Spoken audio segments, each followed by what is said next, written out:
নমস্কার বন্ধুরা, আজকে 9 সেপ্টেম্বর 2024।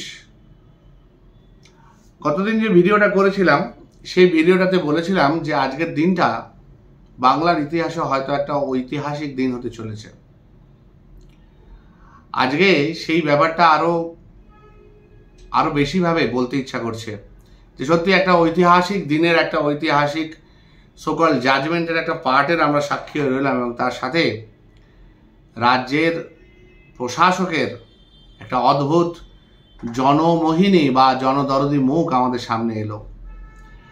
সেটা নিয়ে আমরা অনেক দিন ধরে আলোচনা করছিলাম। এই মুখটা হয়তো আসতে চলেছিল, এসে গেছিল অনেকটা দূর, মানে কেমন যেন দরজায় কড়া নাড়ছিল, এই ঢুকবো বা আমি আসবো কিনা জিজ্ঞেস করছিল। সেটা একেবারে চলে এলো আজকে, একেবারে কি বলবো, মানে সমস্ত রাগ ঢাকের বাইরে সমস্ত মেকআপ টেকআপ ছেড়ে একদম নগ্নভাবে যাকে বলে এসে ঢুকে পড়লো আমাদের ঘরের মধ্যে। খুব ভালো, মানে একটা অসাধারণ একটা জনদরদি একটা মানবিক মুখ আমাদের মহিলা প্রশাসনের প্রধানের কাছ থেকে আমরা আজকে একটা সুন্দর সাংবাদিক সম্মেলনে দেখলাম এবং তার সাথে দেখলাম তার ঘনিষ্ঠ একজন সুপ্রিম কোর্টের প্রধান বিচারকের আজকে একটা রায়। আসলে ব্যক্তিগত ইগো যখন একটা জায়গায় পৌঁছে যায় জানেন তো, তখন এগুলো আর থাকে না। আসলে যে মানুষটা ডেঙ্গু থেকে ফিরে এলেন, হ্যাঁ, যার জন্য গত সোমবারে জাস্টিসটা বা হিয়ারিংটা পিছিয়ে গেছিল একটা সপ্তাহ, 5 তারিখের জায়গায় 9 তারিখে এলো। যে মানুষটা ডেঙ্গু চিকিৎসা করে ফিরে এলেন, সেই ডেঙ্গু চিকিৎসাটাও ওনার নিশ্চয়ই কোনো একজন ডাক্তার করেছেন, আমি শিওর নই। উনি ডেঙ্গু আক্রান্ত হয়েছিলেন এটুকু শুনেছিলাম। এবার সেখান থেকে যে উনি তাড়াতাড়ি ফিরে এসছেন সেটাও কিন্তু একজন ডাক্তারের বদান্যতায় বা তার প্রফেশনাল তার যে দক্ষতা তার জন্য ফিরে এসছেন বলে মনে হয়। তো যাই হোক, তো সেটার থেকে ফিরে এসে উনি তো ডাক্তারদের বিরুদ্ধে একটা অসাধারণ ভার্ডিক্ট দিলেন। এখন ওনার কিছু করার আছে কিনা তাও আমি জানি না, কারণ সবই তো চলে সওয়াল জবাবের উপর এবং কার পকেটের কতটা জোর। 21টা উকিল থেকে এখন 35 জন উকিল একসাথে সরকারের হয়ে সুপ্রিম কোর্টে একসাথে সওয়াল করছেন। তার মধ্যে যিনি প্রায় মানে হেড, মাননীয় সিব্বালজি, তিনি তো কি বলবো সবার কাছেই খুব শ্রদ্ধেয়। সুতরাং তার কথাবার্তা, তার বলার টেকনিকটাই সেখানে বিরাট বড় একটা জায়গা নিয়ে নেয়। আর সেখানে যদি সাফিসিয়েন্ট প্রমাণ বা সাফিসিয়েন্ট এভিডেন্স থাকতে না পারে তখন তো এগুলো আসবে। এবং এটা তো ফ্যাক্ট যে যত দীর্ঘ ধরে আন্দোলন হবে এবং জুনিয়র ডাক্তাররা কর্মবিরতি চলবে ততদিন ধরে এটা হবে, এটা হতেই হবে। আর উনি তো পরিষ্কার বলে দিলেন যে হ্যাঁ, 1 বছর 1 মাস 1 দিন, হ্যাঁ, 9 আগস্ট থেকে 9 সেপ্টেম্বর শোক পালন হয়ে গেছে। এবার উৎসবে ফিরে আসুন। আমাদের সামনে উৎসব, বিরাট বড় একটা সারা পৃথিবীর উৎসব এবং এই দুর্গোৎসব তো সারা পৃথিবীর মধ্যে একটা স্থান নিয়ে নিয়েছিল। সেটাও বর্তমান শাসকের সময় ইন্টারন্যাশনাল ফেস্টিভ্যাল যাকে বলে। তো সুতরাং উৎসবে তো ফিরে আসতেই হবে। কতদিন আর মেয়ের জন্য শোক পালন করবেন? মেয়ে তো একটা মানে কি বলবো, কতদিন আর শোক পালন করবেন? এবার চলে আসুন উৎসবে, এবার উৎসব করুন। হ্যাঁ, শুধু আমরা কেন, আমার মনে হয় আমাদের অভয়া মা বাবাও নিশ্চয়ই উৎসব করবেন, নতুন জামা টামা কিনবেন, কিনে পরে পাড়ায় পাড়ায় ঠাকুর দেখতে বেরোবেন, অনুদানের ঠাকুর। হ্যাঁ, বড় বড় করে প্যান্ডেল হবে, খুব সুন্দর ডিজের গান বাজবে, নাচা গানা হবে। তারপর বিজয়া দশমীতে লোকজন ঢাকে তালে তালে নাচতে নাচতে গিয়ে মাকে আবার এসো মা করে আমাদের গঙ্গার ঘাটে কোনো একটা ঘাটে নিরঞ্জন করে চলে আসবে। যেরকম 9 আগস্টে ওরকমভাবে চুপি সারে একটা গঙ্গার ঘাটেই একটা নিরঞ্জন হয়ে গেল বাড়ির দুর্গার। সেখানে যেরকম কাঠের পাটাতনের ওপর মাটি দিয়ে একটা প্রতিমা বানানো হয় এবং তারপর তাকে জলে নিরঞ্জন করা হয়, ঠিক সেরকমভাবে যেন সেই মাটিগুলোকে ছিঁড়ে নিংড়ে ফেলে দিয়ে তারপর তার কাটাছেঁড়া করে তারপর তাকে একটা ওই এর মতোই আর কি, মানে মা দুর্গা যেরকম লরিতে বা 407-এ বা ভ্যানে করে যান, সেরকম নিয়ে চলে গেল একটা সববাহী গাড়িতে করে। আর ওই রকমই একটা বিসর্জন ঘাটের মতো একটা শ্মশান ঘাটে ওনাকে পুড়িয়ে নিরঞ্জন করে ফেলা হলো। দুর্গার সাথে অনেক মিল আছে। একটা ব্যাপার কি জানেন, শুধু একটা জায়গাতেই অমিল আছে। আমরা পুজো তো দূরে থাক, সম্মান পর্যন্ত দিলাম না একটা বাড়ির দুর্গার, সম্মানটা পর্যন্ত দিলাম না। আর আজকে সবচেয়ে বড় অসম্মানিত তাকে করলেন যিনি একজন মহিলা এবং যিনি রাজ্যের সর্বোচ্চ জায়গায় রয়েছেন, স্বাস্থ্য দপ্তরের সর্বোচ্চ জায়গায় রয়েছেন, পুলিশ প্রশাসনের সর্বোচ্চ জায়গায় রয়েছেন। সেই মহিলা আমার বাড়ির দুর্গার এইভাবে ন্যাক্কারজনকভাবে অপমান করলেন, ধুলোয় মিশিয়ে দিলেন সম্মান। শুধু আমাদের সম্মান হলে আমরা ভাবতাম না, শুধু ডাক্তার সম্প্রদায়ের সম্মান হলে আমরা ভাবতাম না, গোটা নারী জাতির সম্মানটাকে ধুলোয় মিশিয়ে দিলেন। ওনার কথা বলার মধ্যে একবারের জন্য কোনো সৌজন্য, কোনো দেখে লক্ষ্য করেছেন? একটা মৃতার পরিবার বা মৃতার জন্য কোনো সহমর্মিতা?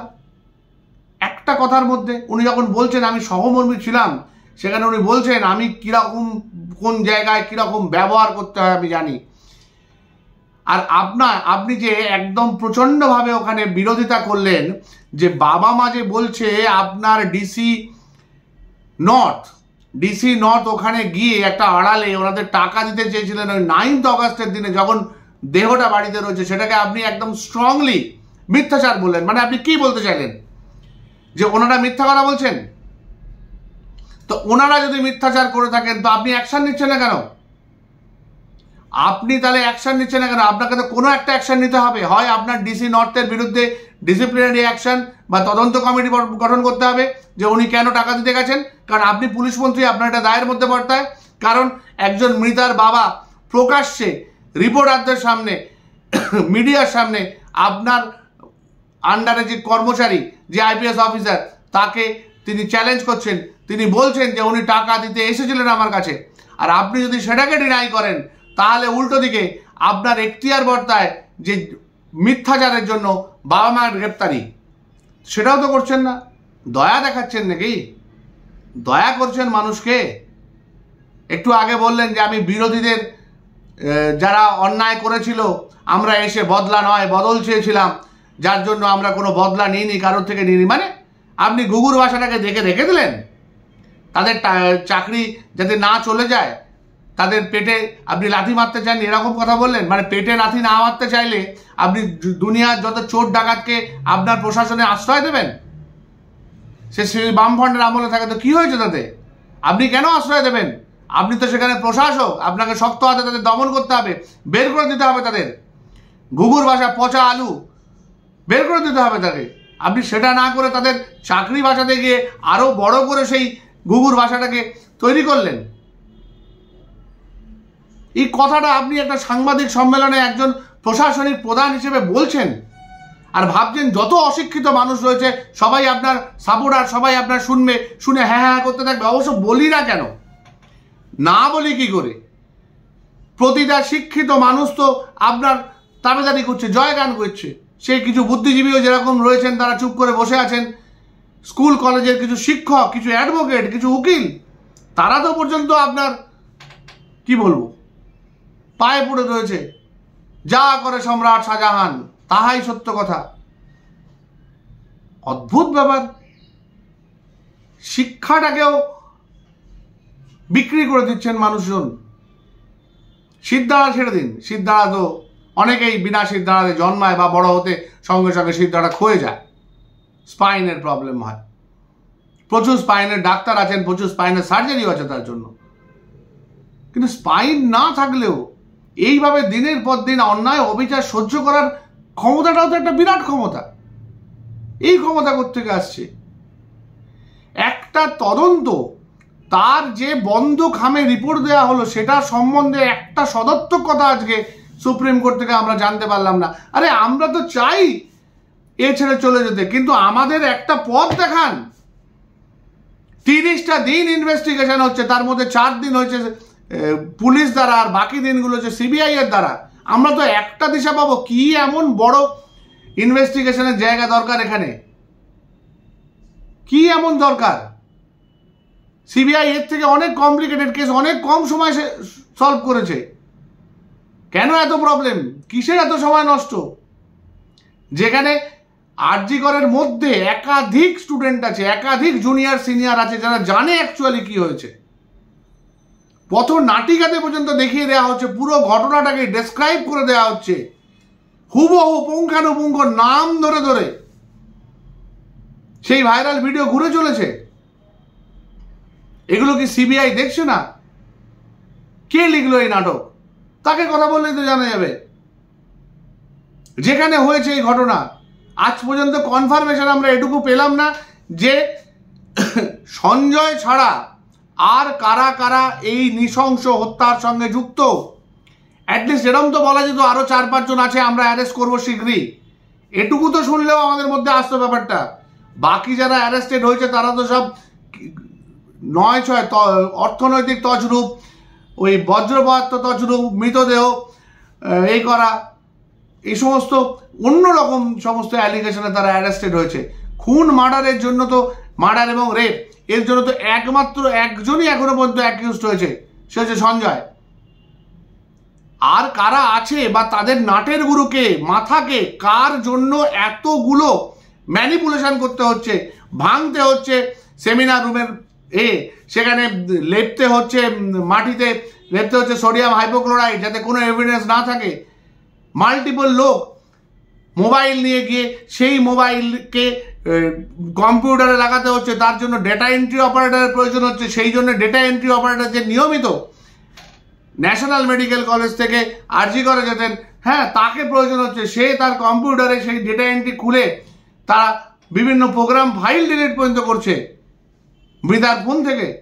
আবার মৃতার ফোনে যাতে কারো হাত না থাকে সেজন্য মাল্টিপল হাতের ছাপ তৈরি করা হচ্ছে বিভিন্ন লোককে ধরিয়ে মোবাইলটা, যাতে একজনের ছাপ না পাওয়া যায়। এতগুলো জিনিস এভিডেন্স ট্যাম্পারের জন্য এত রকমের খেলা করা হলো। সেটা তো সঞ্জয়ের জন্য নয়, এটা তো বাড়ির বাচ্চাটাও বুঝতে পারে। যে বাচ্চাটা সবাই কথা বলতে শিখেছে, চোখ ফুটেছে যার, সেও তো বুঝতে পারে যে এর পিছনে বড় বড় লোকের বড় বড় ছেলে মেয়েদের হাত আছে। এবং তারা ডাক্তার, তারা মেডিকেল প্রফেশনে আছে, তারা হয় ইন্টার্ন নলে তার থেকে উঁচু সদ্য ডাক্তারি এসেছে এবং তারা প্রভাবশালী লোকেদের সঙ্গে যুক্ত, হয় তাদের ছেলেপুলে আর নইলে সঞ্জীব বাবুর খাস আদমি। এটা তো জলের মতো পরিষ্কার। আজকে সবাই জলের মতো পরিষ্কার করে দিচ্ছে শুধুমাত্র ইনভেস্টিগেশন এজেন্সি ছাড়া। কেন? তাদের পিছনে রয়েছে সেন্টার এবং রাজ্যের চাপ। সমস্ত মানুষ এটা বুঝতে পারছে, অথচ সুপ্রিম কোর্ট এটা বুঝতে পারছে না। লিটারালি অন্ধ, তারা ধরে বসে আছে মাপকাঠি। কেন? একদিকের বাপে 35 জন উকিল। আরে মৃতার বাবার পক্ষে সম্ভব এতজন উকিলের পয়সা বিয়ার করা? নাকি আমাদের পক্ষে সম্ভব চাঁদা তুলে করা? যতটা পারবো আমরা করব। কিন্তু আপনি তো আমাদের ট্যাক্সের টাকায় যা খুশি করতে পারেন, অনুদান দিতে পারেন। আবার কি সুন্দরভাবে বলছেন, যারা অনুদান ফিরিয়ে দিয়েছে, বেশ কিছু পুজো লাইনে ছিল, তাদেরকে দিয়ে দাও। মানে প্রচ্ছন্নভাবে হুমকি দিয়ে দেওয়া হলো, তোমরা যেহেতু রিভিউজ করছো ভাই, পরবর্তীতে তোমরা পাচ্ছ না, যারা পাচ্ছিল না তাদেরকে দিয়ে দিলাম। দারুণ ব্যাপার, কিন্তু দারুণ ব্যাপার সত্যি। মানে রাজনীতি যে কতটা নিকৃষ্ট জায়গায় পৌঁছাতে পারে, ভবিষ্যতে যে ইতিহাসটা আজকে তৈরি হলো, রাজনীতি বিচার ব্যবস্থা যে কতটা নিচে নামতে পারে, কতটা পক্ষপাত দুষ্ট হতে পারে, সবচেয়ে বড় নিদর্শন আজকে 9 তারিখে অন্তত কোনোদিন যদি পশ্চিমবঙ্গে একটা সুশাসন প্রতিষ্ঠা হয়, সেটা ইতিহাসের পাতায় লেখা থাকবে। ইতিহাসের পাতায় 9 সেপ্টেম্বর 2024 একটা blacklisted day of extreme level of judiciary and government proceedings হিসেবে লেখা থাকবে। এতটা নিচে, এতটা খারাপ অবস্থায়, এতটা পক্ষপাত দুষ্ট হবে কোনোদিন ভারতবর্ষের ইতিহাসে এসছে কিনা জানি না। তবে আমাদের লড়াই মনে হয় থামবে না, আমাদের লড়াই মনে হয় আরো জোরদার হবে। আমি জানি না জুনিয়র ডাক্তাররা কি ডিসিশন নেবে, আমরা শুধু এটুকু বলতে পারি, তোরা যে ডিসিশন নিস আমরা তোদের সাথে আছি, এবং তোদের গায়ে একজনের হাত পড়লে মাস রেজিগনেশন হবে। মাস রেজিগনেশন। আমরা হয় ঘরে বসে থাকবো না জেলে বসে থাকবো, একজনকেও আমরা দেখবো না। কারণ মানুষ যদি আমাদের পাশে না থাকে, প্রশাসন যদি আমাদের পাশে না থাকে, আমরা তাদের পাশে থাকতে বাধ্য নই। আমরা তাদের পাশে থাকতে নেই। চুলোয় যাক হিপোক্রেটিক ওথ, হিপোক্রেটিক ওথ আমরা নিয়েছিলাম, আমরা বুকে নিয়ে নিয়েছিলাম, যার জন্য এখনো আমরা চিকিৎসা করে যাচ্ছি। এখনো যারা অপরাধী, একজন অপরাধী বেসরকারি হাসপাতালে ভর্তি আছেন, তিনিও ডাক্তার, তাকেও কিন্তু চিকিৎসা করে আমরা সুস্থ করে নিয়ে আসছি। তিনি সুস্থ হয়ে গেছেন অনেকটা, কদিন বাদে হয়তো ছুটিও পেয়ে যাবেন। আমরা কিন্তু আমাদের কাজ করে যাচ্ছি, কিন্তু আমাদের উল্টো দিকে প্রকৃত বিচারের জন্য কেউ কাজ করছে না। উনি বলছেন মাননীয় সিপি নাকি দুবার রিজাইন করতে চেয়েছিল, আমি তাকে রিজাইন করতে দিইনি। ওরে বাপরে বাপ, কি সাংঘাতিক ব্যাপার। একটা মানুষ যে গোটা তদন্তটাকে ধামাচাপা দেওয়ার জন্য অর্গানাইজড হইতে এগিয়ে গেল, যে 14 তারিখে কাঁদতে কাঁদতে একটা সাংবাদিক সম্মেলন করছে রাত 12:30টার সময়, যার জন্য আজকে এত বড় বড় ব্যারিকেড তৈরি হচ্ছে লালবাজারে, যার ছিটে ফোটা সেনকে আর্জি করে তৈরি হলো না, বা তৈরি করার চেষ্টা করা হলো না, বা চুপচাপ দাঁড়িয়ে থাকা হলো, লাঠিচার্জ করতে করা হলো না মবেদের জন্য, যাতে এভিডেন্সগুলো নষ্ট হয়। মাত্র 27 মিনিটের সিসিটিভি, একটা সিসিটিভি ক্যামেরা একটা হাসপাতালে 24 ঘন্টা চলছে, তার 27 মিনিটের ফুটেজ। মজা হচ্ছে? বাকি ফুটেজ কোথায় গেল? আর যদি ট্যাম্পারিং সেটা পুলিশ প্রশাসন থেকে হয়ে থাকে, তাদের তুলে জিজ্ঞাসাবাদ হচ্ছে না কেন? কবে হবে? যখন তারা উকিল ডেকে এনে নিজেদের সমস্ত কিছু ঠিকঠাক করে নেবে তারপর। আমরা কিচ্ছু বুঝি না, আমরা একটা অশিক্ষিত লোকজন। তো আমরা এখন আনন্দ করব, পুজো আসছে, উৎসব আসছে, এখন আমরা উৎসবে মেতে উঠব, তাই না? সব তো পালন হয়ে গেছে। ভগবান করুন, ভগবান করুন মানুষগুলো যারা এটা করছেন, আপনার বাড়ির মায়েদের সাথে মেয়েদের সাথে যেন এই জিনিসটা না হয়। ভগবান করুন, কারণ সেদিনকে কিন্তু আপনারা কাউকে পাশে পাবেন না। আজকে আপনারা যেভাবে একটা আন্দোলনের টুটি টিপে মারার চেষ্টা করছেন, মেয়েটাকে যেভাবে হত্যা করে হয়েছে সেভাবে, আপনারা কিন্তু এরপর আর কাউকে পাশে পাবেন না। সে আপনি চিফ জাস্টিসই হন আর নর্মাল অ্যাডভোকেটই হন, আপনি কিন্তু তখন প্রশাসনকেও পাশে পাবেন না, আর এত জনগণকেও পাশে পাবেন না। তখন তো তারা বলবে বেশ হয়েছে, তোরা যেমন এটা করেছিস, তোদের সাথেও যেটা হয়েছে বেশ হয়েছে। এই জায়গায় যদি চলে যায় একটা সমাজ ব্যবস্থা, তাহলে তো সেই সমাজ ব্যবস্থাটা বাসযোগ্য থাকে না। একটু ভেবে দেখুন, সব সময় আপনাকে অন্ধ থাকলে চলবে না, চোখ খুলে একটু তাকাতে হবে।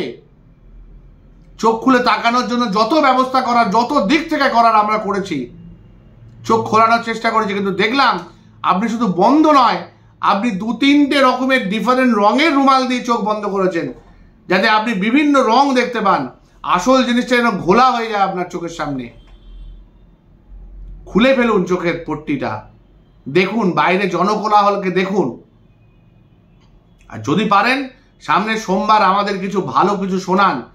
আমরা ওইসব দুর্নীতির জন্য তদন্ত নিয়ে ভাবছি না। সে খাদ্যমন্ত্রী আছেন জেলে, শিক্ষামন্ত্রী আছেন জেলে, স্বাস্থ্যমন্ত্রী, পুলিশ মন্ত্রী, এরা যাবেন কি যাবেন না, সিপি যাবেন কি যাবেন না, এসব দেখে আমাদের কোনো লাভ নেই। মেয়েটি কি কারণে মারা গেছে, মেয়েটিকে কারা মেরেছে, আমাদের বোনকে কারা হত্যা করেছে, তারা রেপ করেছিল কি করেননি, তারা মারা যাওয়ার পর তার রেপ হয়েছিল কি মারা যাওয়ার আগে রেপ হয়েছিল, ধর্ষণ হয়েছিল, এই খবরগুলো সঠিকভাবে আমাদেরকে দিন। অন্তত একটা দিশা দেখান আমাদের।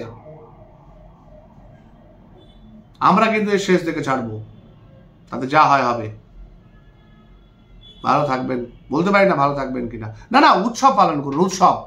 ভালো থাকুন, মার্কেটিংয়ে চলে যান, শপিং করুন, মন ভালো করুন, এগরোল খান, ফুচকা খান। আরে বাবা, অর্থনীতির সমস্যা হয়ে যাচ্ছে চারদিকে, এখন তো চারিদিকে বিক্রি বাটনা হবে। আরে কাপড় বিক্রি হচ্ছে না, ঢাকের বায়ে হচ্ছে না।